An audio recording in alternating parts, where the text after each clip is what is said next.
땅을 살아가는 사람들의 죽음은 가지각색인 것 같습니다. 어떤 사람의 죽음은 나이가 들어 때가 찬 때 하나님의 부르심을 받아 죽는 죽음이 있고, 또 어떤 사람의 죽음은 아직 젊은 나이에 가야 할 때가 이른 것 같지만 세상을 떠나는 죽음이 있으며, 또 어떤 사람은 정의를 위해 이 진리를 사수하다 목숨을 잃는 죽음도 있기 때문입니다. 근데 이런 죽음들은 나름대로 다 그 의미가 있는 것 같은데요. 때로 나이가 들어 때가 찬 때 죽는 죽음은 주어진 삶에 최선을 다하다 하나님께서 쉬라 하실 때 쉬는 죽음으로 어떤 면에서 참 멋있고도 부러운 죽음이라 생각됩니다. 창세기서 25장에는 아브라함의 죽음이 기록되어 있는데요, 8절은 이렇게 말씀하고 있습니다. 그의 나이가 높고 늙어서 기운이 다하여 죽어 자기 열조에게로 돌아가매. 아브라함은 흔히 말하는 천수를 누리게 된 것으로 그에게 주어진 삶에 최선을 다한 후 하나님의 때에 부름을 받게 된 것입니다. 하지만 또 이와는 반대로 아직 젊은 나이에 가야 할 때가 이른 것 같지만 세상을 떠나는 죽음도 있습니다. 이런 경우는 주위를 참 안타깝게 하는 죽음으로, 이 죽음이라는 것이 인류가 지은 죄와 타락의 산물임을 여실히 보여주는 것이 아닌가 생각됩니다. 창세기서는 2장 17절을 통해 이렇게 말씀하기 때문입니다. 선악을 알게 하는 나무의 열매는 먹지 말라. 먹는 날에는 반드시 죽으리라 하시니라.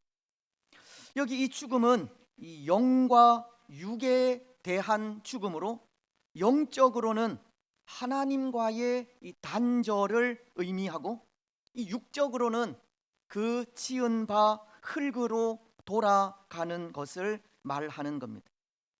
젊음의 때에 죽는 죽음은 인생의 시조인 아담이 지은 죄의 결과라는 것을 보여주고 있다는 겁니다.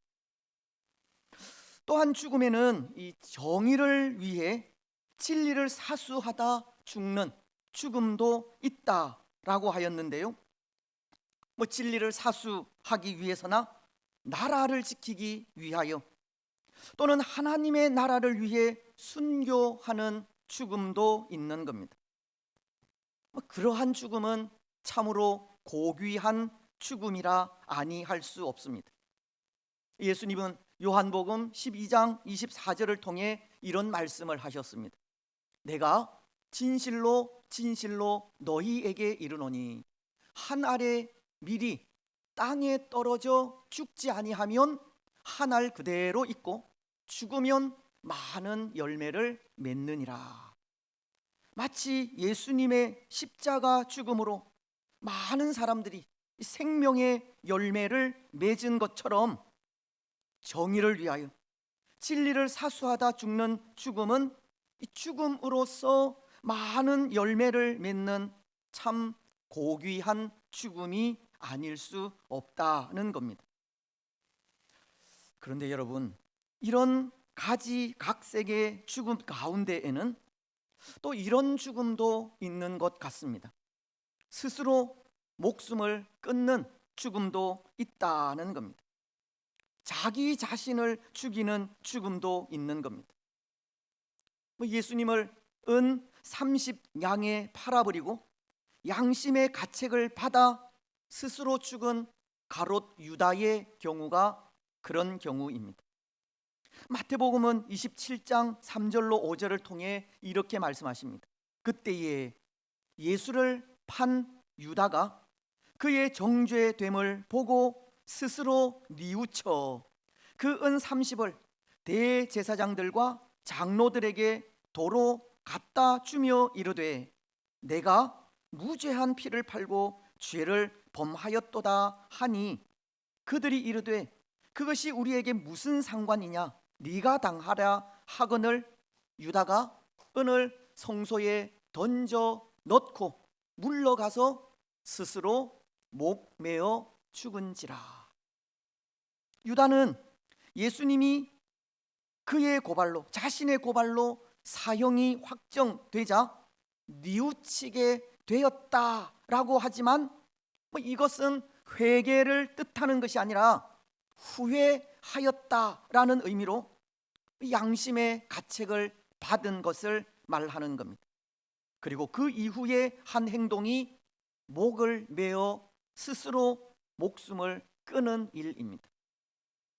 하지만 하나님은 타인의 생명을 끊든 아니면 자기 스스로 목숨을 끊든 이 생명을 살해하는 일은 하나님의 계명을 어기는 일이라고 하십니다. 출애굽기서가 20장 13절을 통해 이렇게 말씀하기 때문입니다. 살인하지 말라. 살인하지 말라. 10계명 중 하나이지 않습니까? 그런 의미에서 오늘날 이슈가 되는 임신, 중절, 수술도 성경적이지 않다고 하는 겁니다. 스스로 목숨을 끊는 일은 하나님의 계명을 어기는 일로 어쩌면 어리석은 죽음인 것입니다. 물론 스스로 목숨을 끊기까지 말로 다 할 수 없는 고통은 있을 수 있지만 이 생명의 숭고함과 존엄함 앞에 죽음보다는 사는 일을 택하는 것이 더 현명한 선택이 아닌가 합니다. 그렇습니다. 오늘 이 시대에 수많은 사람들이 고통 속에 스스로 죽는 죽음을 선택하기도 하지만 오늘 우리는 하나님께서 주신 이 생명의 존엄함, 이 생명의 가치를 깨닫고 사는 일에, 살아가는 일에 마음을 다하시기 바랍니다. 여러분, 오늘 이 땅 위에는 이렇게 가지각색의 죽음이 있고 그 죽음에는 나름대로 다 그 의미가 있는 것 같은데요. 이런 여러 가지 죽음을 생각하면서 이런 생각을 해보는 것도 의미가 있으리라 생각합니다. 오늘 우리의 죽음은 어떤 죽음이 되어야 할까 하는 겁니다. 여러분, 오늘 우리는 이런 여러 가지 경우의 죽음 가운데 어떤 죽음을 죽었으면 좋겠습니까? 주일 아침에 죽음을 생각한다는 것이 어떨지 모르겠지만 오늘날은 웰빙, 잘 사는 것도 중요하지만 웰 다잉, 잘 죽는 것도 중요하다고 하지 않습니까? 특히 요한계시록은 14장 13절을 통해 그리스도인들에게 죽음은 복된 것이라고 합니다. 또 내가 이르되 하늘에서 음성이 나서 이르되 기록하라 지금 이후로 주 안에서 죽는 자들은 복이 있도다 하시매 성령이 이르시되 그러하다 그들이 수고를 그치고 쉬리니 이는 그들의 행한 일이 따름이라 하시더라. 우리 그리스도인들에게 죽음은 복된 것이라고 하시듯 오늘 우리가 어떤 죽음을 추구해야 할지를 생각하는 것도 한편으로 의미가 있는 일이 된다는 겁니다. 저는 그런 것 같습니다. 저는 저에게 주어진 이 믿음의 선한 싸움을 다 싸우고 달려갈 길을 다 마친 후 주께서 쉬라고 하실 때 세상의 모든 짐을 내려놓고 쉬는 그런 죽음을 원하고 있습니다. 아마도 이것은 저만이 아니라 우리 모두가 생각하는 죽음이 아닐까 생각합니다. 마치 찬송가 608장이 3절 가사를 통해 노래하는 것과도 같습니다. 후일에 석양 가까워 서산에 해가 질 때에 주께서 쉬라 하실 때 영원한 안식 얻겠네. 내 주 예수 배울 때에 그 은혜 찬송하겠네. 내 주 예수 배울 때에 그 은혜 찬송하겠네. 우리 인생의 노을이 지고 빨간 석양이 넘어가는 그때 주께서 쉬라고 하심으로 얻는 영원한 안식을 고대하는 겁니다. 여러분, 오늘 우리는 이 죽음을 생각하면서 그런 죽음을 죽게 해 달라고 기도하시기 바랍니다. 믿음의 선한 싸움을 다 싸우고 달려갈 길을 잘 마친 후 주께서 쉬라 하실 때 세상의 모든 짐 다 내려놓고 쉬는 그 죽음을 위해 기도하시기 바랍니다. 작곡가인 모차르트는 이 죽음이 임박한 그의 부친에게 쓴 편지에서 이런 글을 썼다고 합니다. 죽음은 엄밀히 말해 나의 인생의 최종 목표입니다. 나는 몇 년 전부터 그 친구와 가깝게 되어 이제 죽음이 두렵지 않습니다. 오늘 우리 역시도 그리스도 예수 안에서 죽는 죽음이 두려움이 아니라 복된 것임을 고백하면서 이 달려갈 길 다 마친 후 영원한 안식을 누리기를 소원하시기 바랍니다. 여러분, 오늘 말씀도 보십시오. 오늘 말씀은 이스라엘의 사사이던 삼손에 대한 말씀인데요, 힘에 있어서 타의 추종을 불허하던 삼손도 죽습니다. 31절은 이렇게 말씀하고 있기 때문입니다. 그의 형제와 아버지의 온 집이 다 내려가서 그의 시체를 가지고 올라와서 소라와 에스다올 사이 그의 아버지 마노아의 장지에 장사하니라. 삼손이 이스라엘의 사사로 20년 동안 지냈더라. 어쩌면 참 파란만장한 삶을 산 삼손도 결국 죽어 장사되었다고 합니다.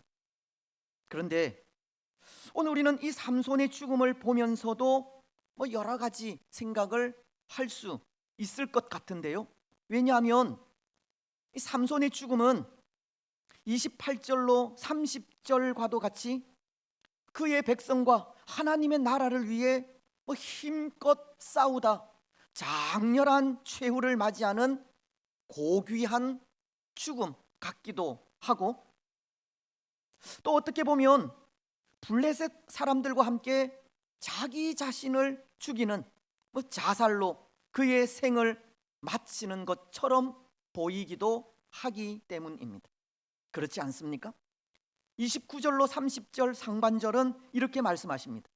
삼손이 집을 버틴 두 기둥 가운데 하나는 왼손으로 하나는 오른손으로 껴 의지하고 삼손이 이르되 블레셋 사람과 함께 죽기를 원하나이다 하고, 때로 30절 하반절이 그가 죽일 때에 죽인 자가 살았을 때에 죽인 자보다 더욱 많았더라는 말씀을 통해서는 이스라엘과 하나님의 나라를 위해 고귀하게 죽는 죽음처럼 보이기는 하지만 집을 버틴 두 기둥 가운데 하나는 왼손으로 하나는 오른손으로 껴 의지하고 블레셋 사람과 함께 죽기를 원한다고 하는 이 말씀을 통해서는 마치 자기 자신을 죽이는 자살과도 같은 모습을 보이고 있다는 겁니다.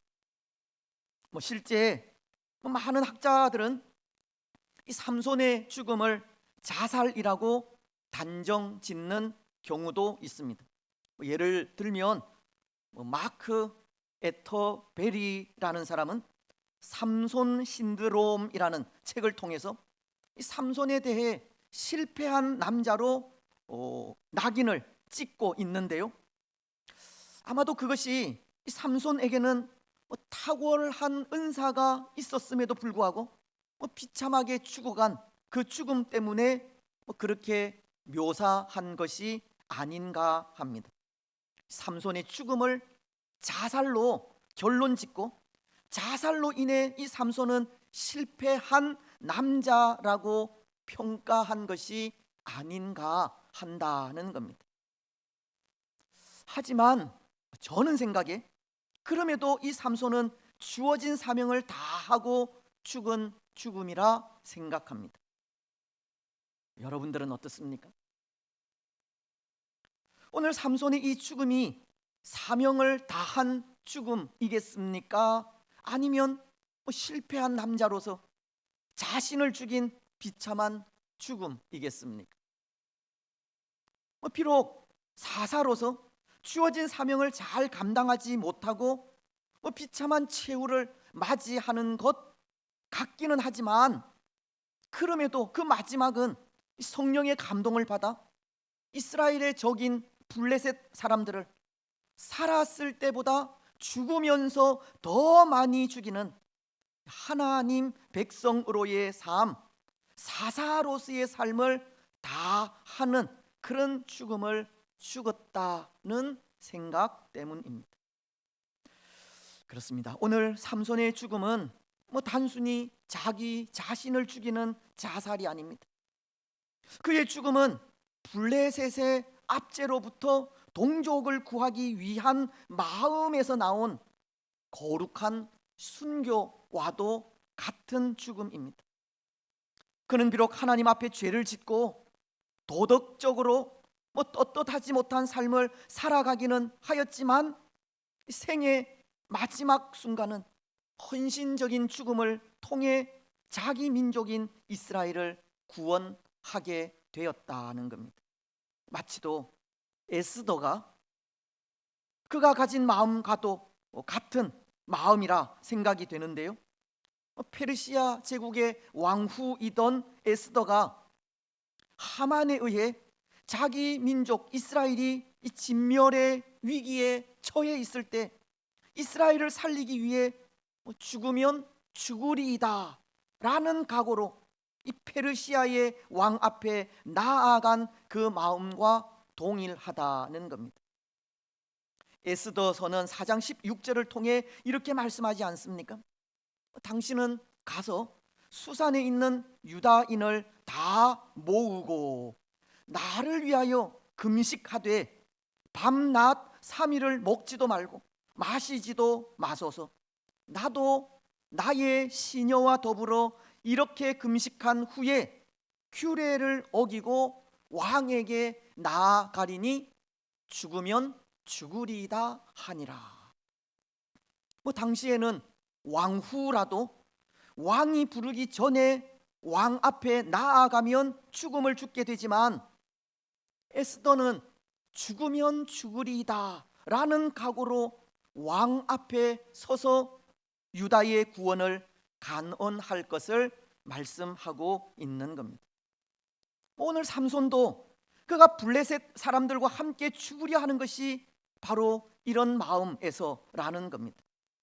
블레셋의 압제로부터 이스라엘을 구원하기 위한 희생적인 죽음을 죽으려 한다는 겁니다. 모르겠습니다. 어쩌면 이 마음을 통해 택하신 자기 백성을 구원하시기 위해 십자가 위에서 목숨을 버리신 예수님의 희생적인 죽음을 볼 수도 있을지 모르겠습니다. 예수님의 십자가도 목숨을 버리신 죽음이기 때문입니다. 갈라디아서는 2장 20절을 통해 이렇게 말씀하십니다. 내가 그리스도와 함께 십자가에 못 박혔나니 그런즉 이제는 내가 사는 것이 아니요 오직 내 안에 그리스도께서 사시는 것이라. 이제 내가 육체 가운데 사는 것은 나를 사랑하사 나를 위하여 자기 자신을 버리신 하나님의 아들을 믿는 믿음 안에서 사는 것이라. 예수님도 우리를 위하여 자기 자신을 버리셨다고 합니다. 예수님의 죽음은 우리를 위해 죽어주신 죽음이자 죽임 당해 주신 죽음인 겁니다. 그래서 요한계시록은 5장 6절을 통해 이렇게 말씀합니다. 내가 또 보니 보좌와 내 생물과 장로들 사이에 한 어린 양이 서 있는데 일찍이 죽임을 당한 것 같더라. 그에게 7뿔과 7눈이 있으니 이 눈들은 온 땅에 보내심을 받은 하나님의 7영이더라. 보좌와 내 생물과 장로들 사이에 서 있는 한 어린 양이 일찍 죽임을 당한 것 같더라 라고 말씀하십니다. 예수님은 우리를 위해 죽음을 죽어 주셨다는 겁니다. 죽임 당하셨다는 겁니다. 마치 삼손이 그의 백성들을 위해 두 기둥을 양손에 붙들고 블레셋 사람들과 함께 죽은 것과도 같은 겁니다. 오늘 삼손의 죽음은 실패자로서 자신을 죽이는 자살이 아니라 마지막 남은 그의 힘으로 사사로서의 사명을 다하고 죽은 예수님과도 같은 희생적이고도 헌신적인 죽음인 것입니다. 사랑하는 여러분, 오늘 우리가 우리의 죽음을 생각할 때에도 이런 희생적인 죽음도 있어야 하지 않을까 생각합니다. 때로 우리는 믿음의 선한 싸움을 다 싸우고 달려갈 길을 다 마친 후 주께서 쉬라 하실 때 세상의 모든 짐을 내려놓고 쉬는 그런 죽음을 원하고도 있지만, 하나님의 나라를 위해서라면 목숨도 아끼지 않는 그런 희생도 필요하다는 겁니다. 내 것을 고집하고 주장하는 삶이 아니라 우리 자신을 내려놓는 희생적인 삶, 버리는 삶이 필요한 겁니다. 갈라디아서 2장 20절이 말씀하고 있는 것처럼 내가 그리스도와 함께 십자가에 못 박혔나니 그런즉 이제는 내가 사는 것이 아니요 오직 내 안에 그리스도께서 사시는 것이라고. 하나님의 나라를 위해 십자가에 못 박는, 못 박히는 희생의 삶이 필요하다는 겁니다. 사랑하는 여러분, 오늘 우리는 우리 자신을 버리는 희생적인 삶을 사시기 바랍니다.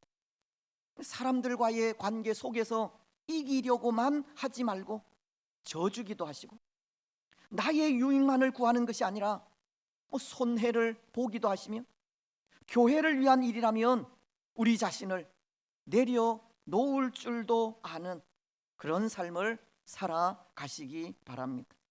그런 삶을 통해 희생적이고도 헌신적인 삶을 살아가시기 바랍니다.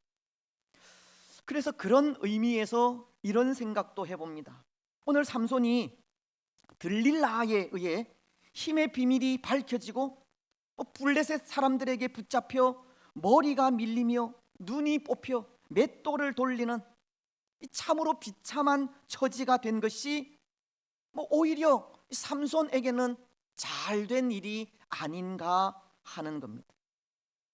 왜냐하면 그 일이 오늘 삼손에게 이스라엘을 위해 희생적이고도 헌신적인 죽음을 죽게 하는 기회를 주었기 때문입니다.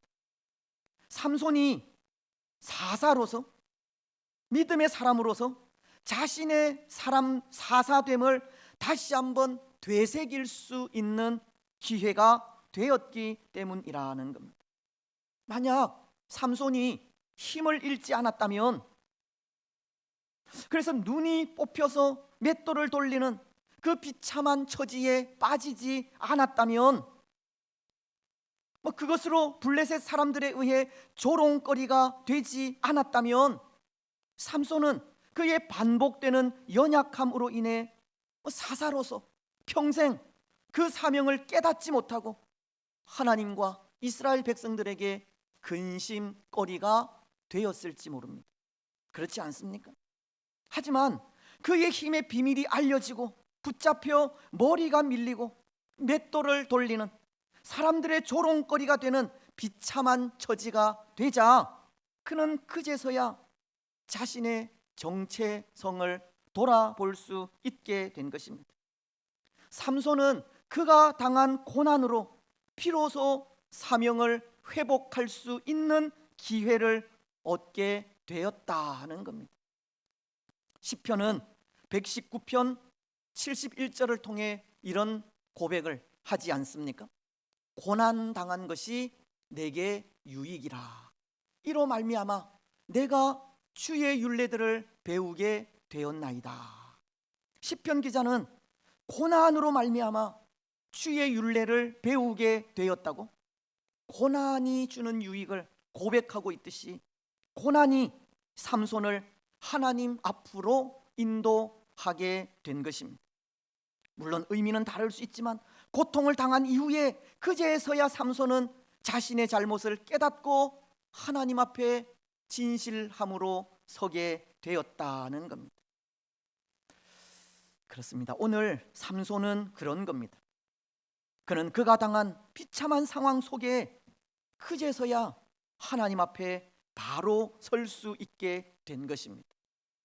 눈물로 회개하며 나아갈 수 있었고 그에게 주신 사명을 다시금 회복할 수 있었습니다. 오늘 28절은 이렇게 말씀하기 때문입니다. 삼손이 여호와께 부르짖어 이르되 주 여호와여 구하옵나니 나를 생각하옵소서.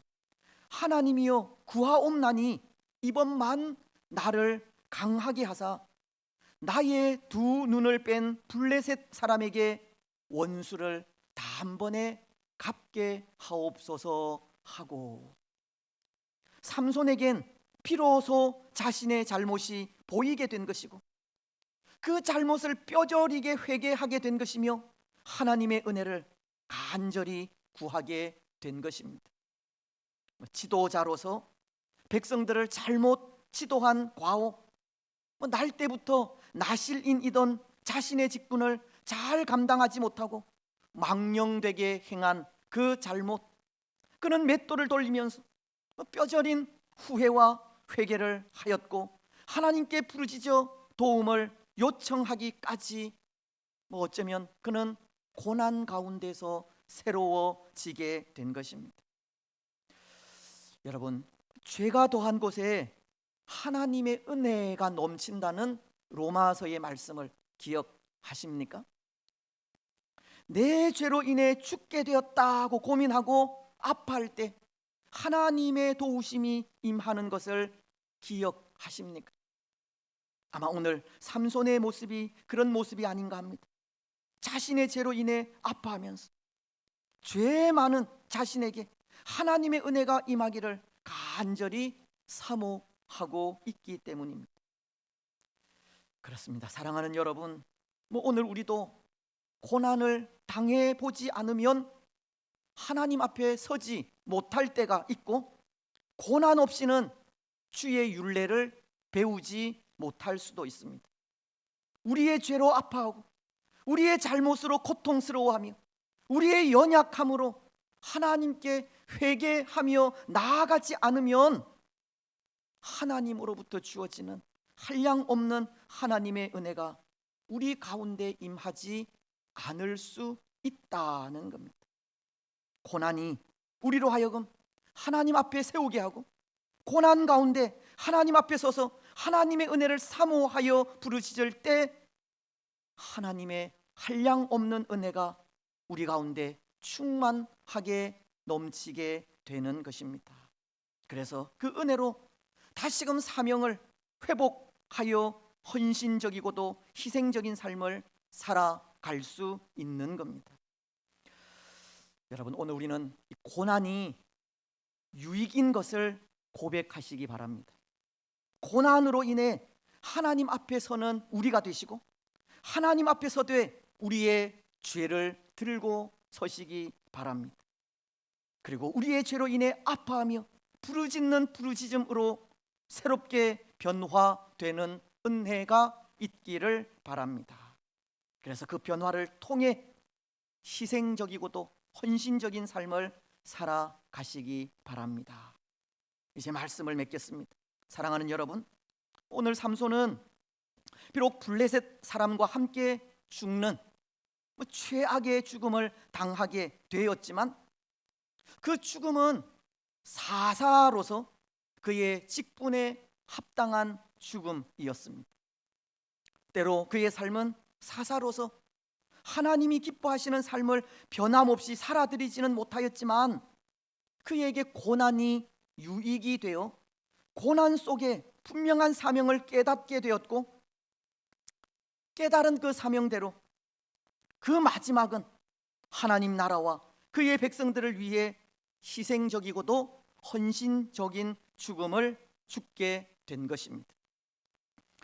여러분, 오늘 우리에게도 우리가 어떠한 죽음을 죽을 것인가를 생각할 때 삼손의 죽음이 도전이 되지 않을 수 없는 것이, 그럼에도 그는 그의 사명을 다한 죽음이었기 때문입니다. 희생적이고도 헌신적인 죽음으로 이스라엘을 구원하였기 때문입니다. 마치 예수님께서 십자가 위에서의 죽음으로 죄와 사망의 권세로부터 우리를 구원하신 것과도 같은 죽음을 죽었기 때문입니다. 그의 그 희생적이고도 헌신적인 죽음이 오늘 우리에게 도전이 되지 않을 수 없는 겁니다. 여러분, 오늘 우리는 우리의 삶이나 죽음이 희생적이고도 헌신적인 삶이 되시기 바랍니다. 때로 교회로서 사명을 잃어가고 성도로서 그 본분을 잃어가며 직분자로서 충성을 잃어가는 시대에 다시 한번 성도로서 사명을 회복하여 헌신과 희생의 삶을 살아가시기 바랍니다.